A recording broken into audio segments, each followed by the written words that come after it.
7 ತಿಂಗಳಲ್ಲಿ ಕೇವಲ 10 ಆರೋಪಿಗಳ ಸಾಕ್ಷಿಗಳ ವಿಚಾರಣೆ ನಡೆದಿದೆ. ಸುಪ್ರೀಂ ಕೋರ್ಟ್ ಆದೇಶದ ಬಗ್ಗೆ A3 ಪವನ್ ಪರ ವಕೀಲ ಸುಧನ್ವಾ ಹೇಳಿಕೆ ಕೊಟ್ಟಿದ್ದಾರೆ.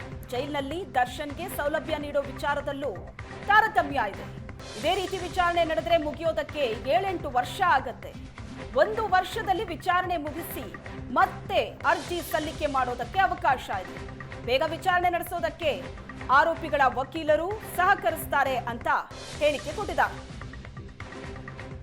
ರೇಣುಕಾಸ್ವಾಮಿ ಕೊಲೆ ಪ್ರಕರಣದಲ್ಲಿ ಜೈಲು ಸೇರಿರುವಂಥ ದರ್ಶನ್ ಜಾಮೀನಿಗಾಗಿ ಮತ್ತೊಂದು ಪ್ರಯತ್ನವನ್ನು ಮಾಡಿದ್ರು. ಸುಪ್ರೀಂ ಕೋರ್ಟ್ ಇವತ್ತು ವಿಚಾರಣೆಯನ್ನು ನಡೆಸಿ 1 ವರ್ಷದ ಒಳಗಾಗಿ ಪ್ರಮುಖ ಸಾಕ್ಷಿಗಳನ್ನು ವಿಚಾರಣೆಯನ್ನು ನಡೆಸಿ 1 ವರ್ಷ ಆದ ನಂತರ ನೀವು ಜಾಮೀನು ಅರ್ಜಿಯನ್ನು ಸಲ್ಲಿಸಬಹುದು ಅನ್ನುವಂಥ ಸೂಚನೆಯನ್ನು ಕೊಟ್ಟಿದೆ. ಅಂದರೆ ಈ ಬಗ್ಗೆ ಮಾತಾಡಲಿಕ್ಕೆ ಈ ಪ್ರಕರಣದ A3 ಪರ ವಕೀಲರಾಗಿರುವಂಥ ಸುಧನ್ ನಮ್ಮ ಜೊತೆ ಇದ್ದಾರೆ. ಸರ್, ಇವತ್ತಿನ ಸುಪ್ರೀಂ ಕೋರ್ಟ್ನ ಒಂದಷ್ಟು ವಾದ ಪ್ರತಿವಾದವನ್ನು ಆದೇಶವನ್ನು ನೋಡ್ತಾ ಹೋದರೆ ಏನು ಅವಕಾಶಗಳಿದೆ? ಎಲ್ಲ ಒಂದು ಕಡೆ ಜಾಮೀನು ಅಂತ ಹೋದಂಥ ದರ್ಶನ್ಗೆ ನಿರಾಸೆ ಆಗಿದೆ.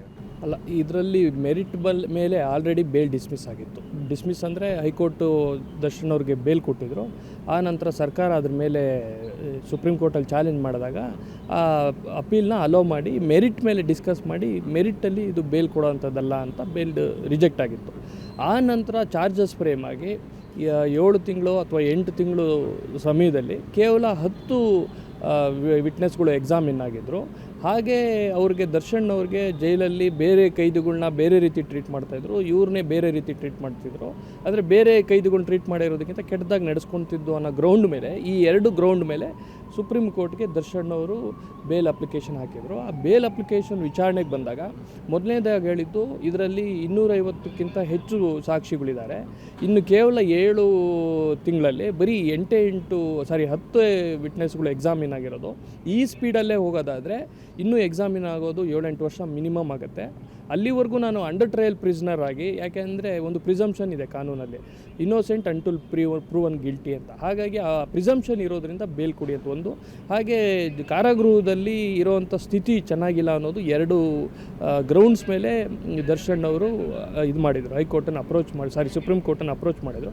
ಸುಪ್ರೀಂ ಕೋರ್ಟು ಅದ್ರ ಬಗ್ಗೆ ಕಾರಾಗೃಹದಿಂದ ಅವ್ರದ್ದು ರೆಸ್ಪಾನ್ಸ್ ಏನು ಕೇಳಿತ್ತು, ಅದಕ್ಕೆ ಇವರು ಅಫಿಡವಿಟ್ ಕೂಡ ಹಾಕಿದರು. ಕಾರಾಗೃಹ ಅಧಿಕಾರಿಗಳು ಇಲ್ಲ, ಬೇರೆ ರೀತಿಗೆ ಸಹಕೈದಿಗಳನ್ನ ಹೇಗೆ ನಡೆಸ್ಕೊತ ಇದ್ರು, ಹಾಗೆ ಜೈಲ್ ಮ್ಯಾನ್ಯುವಲಲ್ಲಿ ಏನೇನು ಪ್ರಾವಿಷನ್ಸ್ ಇದೆಯೋ ಅದ್ರ ಪ್ರಕಾರ ನಡೀತಾ ಇದ್ರಿ ಅಂತ ಒಂದು. ಹಾಗೆ ಸರ್ಕಾರದವರು ಕೂಡ ಇದರಲ್ಲಿ 10 ಸಾಕ್ಷಿಗಳನ್ನ ವಿಚಾರಣೆ ಮಾಡಿದರೆ ಕಾರಣ ಏನು ಅಂದರೆ ಅದು ಈ ಕೋರ್ಟು ಆ್ಯಕ್ಚುಲಿ ವೇಕೆಂಟ್ ಇದೆ.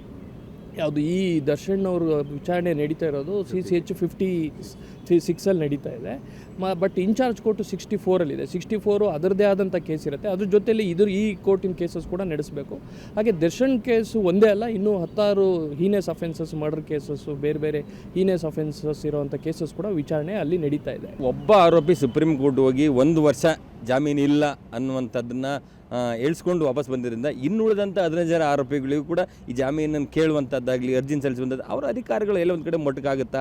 ಅವ್ರು ಇನ್ನುಳಿದ ಆರೋಪಿಗಳು ಜಾಮೀನಿನ ಪ್ರಯತ್ನಗಳಿಗೆ ಏನು ಎಫೆಕ್ಟ್ ಆಗುತ್ತೆ ಇವತ್ತಿನ ಆದೇಶ? ಅಲ್ಲ, ಈ ಆದೇಶದಿಂದ ಬೇರೆ ಆರೋಪಿಗಳಿಗೆ ಒಂದು ಟೆಂಪ್ರವರಿ ಹಿನ್ನಡೆ ಅಂತೂ ಆಗ್ತಾ ಇದೆ.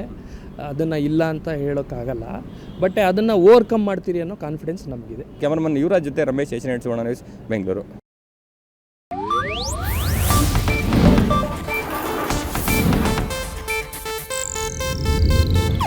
ಇದು ಏಷ್ಯಾನೆಟ್ ನ್ಯೂಸ್ ನೆಟ್ವರ್ಕ್ ಪ್ರಸ್ತುತಿ.